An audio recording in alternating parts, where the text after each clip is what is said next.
Hello बच्चों, कैसे हो आप सभी। उम्मीद करता हूँ आप सभी स्वस्थ होंगे, ठीक होंगे, क्योंकि टर्म वन का आपका एग्जाम उम्मीद करता हूँ बहुत ही अच्छा हुआ होगा। क्योंकि जैसा हम लोगों ने कमेंट्स पढ़ा आप लोगों का, तो बहुत सारे बच्चों के 40 में 40 नंबर आए हैं। अब टर्म फर्स्ट तो हमारा एग्जाम समाप्त हो गया। अब बात करते हैं हम टर्म टू में क्या हमारा सिलेबस होगा और क्या हमारी स्ट्रेटजी होगी पढ़ने की, जिससे हमें, जैसे कि हमारे टर्म फर्स्ट में 40 में 40 नंबर प्राप्त किए, अर्थात 100% नंबर हमें प्राप्त हुए, वैसे ही 100% हमारे टर्म टू में कैसे प्राप्त होंगे। तो सबसे पहले हमें कंप्लीट सिलेबस के बारे में पता होना चाहिए। फिर हमारी स्ट्रेटजी क्या होगी, कैसे हम पढ़ेंगे जिससे हमारी 100% नंबर हमें प्राप्त हो। तो उसके लिए मैं आप सभी के लिए, क्योंकि हमारे पास 3 चीज़ें होंगी। क्या क्या होगा? सबसे पहले हमें सिलेबस पता होना चाहिए कि हमारा सिलेबस क्या होगा। फिर हमारी प्लानिंग, हमारी योजना कैसी होगी जिससे कि हम 100% नंबर प्राप्त करें टर्म फर्स्ट की तरह टर्म टू में भी। और फिर मैं आपका रिवीजन किस प्रकार से कराऊंगा। तो ये 3 चीज़ें हैं हमारे पास। कौन कौन सी चीज़ें हैं? सबसे पहले पे मैं सिलेबस के बारे में बात करूंगा, उसके साथ साथ प्लानिंग भी बताऊंगा मैं तुम्हें कि कैसे आप लोगों को पढ़ना है। ठीक है, फिर मैं रिवीजन में क्या क्या करवाने वाला हूँ। तो आप सभी उत्सुक होंगे कि क्या होना चाहिए, हमारा सिलेबस कैसा होना चाहिए, कैसा हमारा सीबीएसई ने सिलेबस टर्म टू के लिए निर्धारित किया है। तो उन सभी के बारे में विस्तृत रूप से चर्चा करूंगा।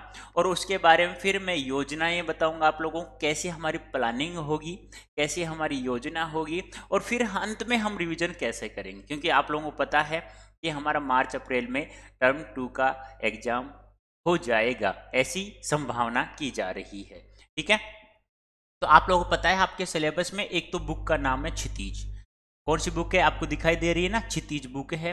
अब इसमें हमारे कौन कौन से अध्याय हैं काव्य खंड में से और गद्य खंड में से, तो हम देख लें। पहला हमारा है सूर्यकांत त्रिपाठी निराला, जो हमारा काव्य खंड है। उसकी यहाँ कौन कौन सा कविता है और कौन कौन से गीत हैं वो हम देख लेते हैं। तो ये हमारे लेखक हैं निराला जी, सूर्यकांत त्रिपाठी निराला जी, जिनकी तस्वीर आपको दिख रही है। और इनके द्वारा रचित एक तो उत्साह है, जो एक क्या है, गीत है। क्या है? एक गीत है। और एक क्या है, अट नहीं रही है, एक कविता है इनकी। तो सूर्यकांत त्रिपाठी जी की एक तो गीत हम पढ़ेंगे, एक कविता हम पढ़ेंगे, और विस्तृत रूप से पढ़ेंगे हम।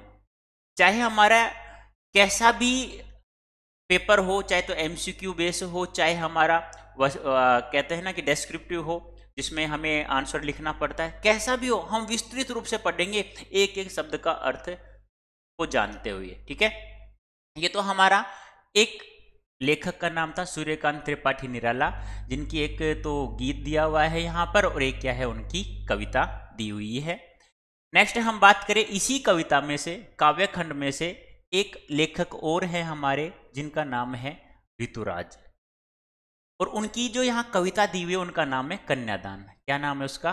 कन्यादान। आप लोग कहते भी हैं कि कन्यादान, आप कहते हो ना कि कन्यादान, किसी बच्ची की शादी होती है तो कन्यादान कराने के लिए जा रहा हूँ, ऐसे कुछ बातें होती है ना। तो यदि हम इस शब्द के बारे में बात करें तो क्या हमारा कन्यादान शब्द है, वास्तविक रूप से हम जो कहते हैं वही होता है क्या? लेकिन बच्चों, इसका यदि हम समास विग्रह करें, समास की बात करें, तो क्या होता है, कन्या का दान होता है। लेकिन आप लोग क्या कहते हैं, कन्या के लिए दान, वो गलत है। वो इसका समास विग्रह सही क्या होगा? कन्या का दान। ठीक है। अब ऋतुराज हैं, इनकी तस्वीर यही है, आपकी पाठ्य पुस्तक में देखना होगा तो आप देख लेना अच्छे से। तो ये लेखक है हमारे।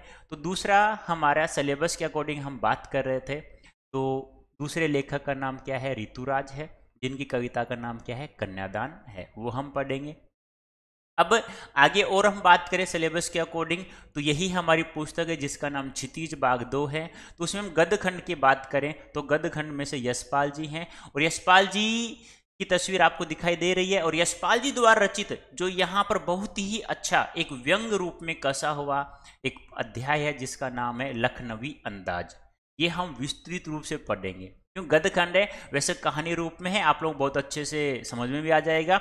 लेकिन हम इसे कैसे पढ़ेंगे, वो हम कैसे हमारे याद हो, उसके लिए हमें हमें प्लानिंग बनानी। प्लानिंग हमारी यही होगी कि एक एक लाइन को अच्छे से पढ़ेंगे, उनसे संबंधित जितने लाइनों में जितने अनुच्छेद या जितने पैराग्राफ से प्रश्न बनते हैं उन सभी प्रश्नों के बारे में हम चर्चा करेंगे। अब यही बुक है हमारी चीती, तो नेक्स्ट अध्याय है हमारा, यानी नेक्स्ट लेखक का नाम है जिनका नाम है सर्वेश्वर दयाल सक्सेना। सर्वेश्वर दयाल सक्सेना जी हैं, और इनके द्वारा जो एक संस्मरण लिखा हुआ है जिनका नाम है मानवीय करुणा की दिव्य चमक, जो फादर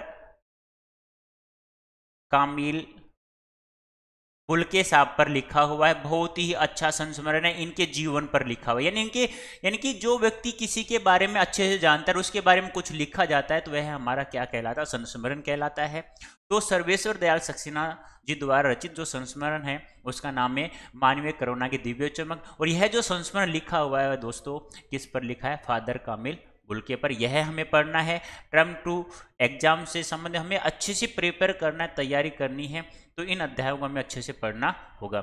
नेक्स्ट हम बात करें तो हमारी बुक का नाम है कृतिका, कृतिका भाग 2। अब कृतिका भाग 2 से क्या क्या है हमारे सिलेबस में तो देख लीजिए। एक है कमलेश्वर, और कमलेश्वर जी द्वारा रचित यहाँ एक अध्याय का नाम है जिसका नाम है जॉर्ज पंचम की नाक, यानी जिसे हम नाक को इज्जत के सवाल पर इज्जत का प्रतीक मानते हैं ना, कि नाक कट गई, कहते हैं ना इज्जत का प्रतीक है, उनके बारे में उन्होंने बहुत ही अच्छे ढंग से लिखा है। जब जॉर्ज पंचम जी 1911 में दिल्ली आते हैं तो उनके स्वागत के लिए क्या किया जाता है, जब उनकी तस्वीर की नाक हमें दिखाई नहीं देती कि कोई काट ले जाता है या तस्वीर से कोई अट जाती है किसी कारणवश, तो उस नाक के बारे में उन्होंने लिखा है कि हमारी इज्जत क्या होगी जब वो आ रहे हैं महारानी के साथ में। और आपको पता ही है बहुत ही अच्छा अध्याय ये भी, तो ये हमें पढ़ना है। ये हमारे कमलेश्वर जी हैं जिनके द्वारा रचित है हमारी जॉर्ज पंचम की नाक। इसके आगे हम बात करें तो यही बुक है हमारी कृतिका भाग 2, और आगे जो हमारे लेखक का नाम जिनका नाम मधु कांकरिया जी, क्या नाम है, मधु कांकरिया जी, और इनके द्वारा जो पाठ है उनका नाम है साना साना हाथ जोड़। इसमें हम पढ़ेंगे पूर्वोत्तर भारत के बारे में।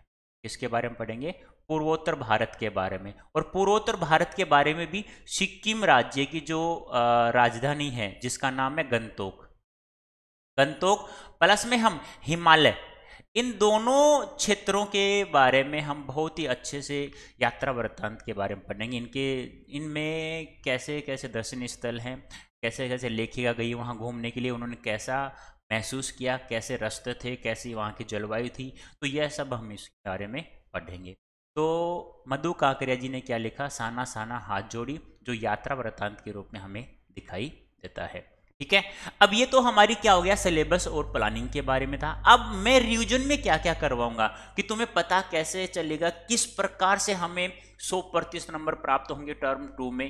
ठीक है, तो हमें अच्छे से तैयारी करनी है। अब ये जैसे विस्तृत रूप से हम लोग पढ़ लेंगे तो हमारे लिए रिवीजन बहुत ही जरूरी होगा। रिवीजन में मैं क्या क्या करवाऊंगा, तो नंबर 1 हम बात करेंगे एनसीईआरटी बेस, जो हमारे प्रश्न हैं, अभ्यास हैं, उन प्रश्नों को हम बहुत ही अच्छे ढंग से लिख करके याद करेंगे। वो मेरे ऊपर छोड़ देना कैसे मैं याद करवाऊंगा, बस आप लोग तो समय पर क्लास लेनी है, आप लोगों को तो बस समय पर क्लास लेते रहे ना, कंटिन्यू क्लास लेते रहे आप लोग, तो आपका सब कंप्लीट मैं करवा दूंगा। क्योंकि 100% नंबर जैसे हमने टर्म 1 में प्राप्त किए हैं वैसे ही आप लोगों के 100% मैं टर्म 2 में भी नंबर आपको दिलवाऊंगा। उसके बाद हम लोग क्या करेंगे, सीबीएसई द्वारा जो सैंपल पेपर जो अपनी साइट्स पे डालती है उनको हम हल करेंगे। ठीक है, जैसा वो सैंपल पेपर एक जैसे वो अपनी साइट पे डालते हैं तो हम एक सैंपल पेपर नहीं हल करेंगे, उसके जैसे बहुत सारे सैंपल पेपर को हल करेंगे। उसके बाद हम क्या करेंगे, मॉक टेस्ट पेपर निकालेंगे। जब इतना कुछ हम लोग कर लेंगे तो कोई ऐसा कुछ बचेगा क्या, कुछ भी नहीं बचेगा। हमें फिर से टर्म 2 में 100% नंबर प्राप्त होंगे। जिस प्रकार से हम टर्म 1 में 100% नंबर प्राप्त किया, वैसे ही हमें फिर से टर्म 2 में भी 100% नंबर प्राप्त करेंगे। ठीक है, अब इन चीजों के लिए हमें कैसे प्राप्त होंगी, इनकी हमें जानकारी कहां से प्राप्त होगी, उसके लिए आप लोगों को हमारे टेलीग्राम चैनल है आपके सामने जो दिखाई दे रहा है, इससे आप लोगों को ज्वाइन करना होगा।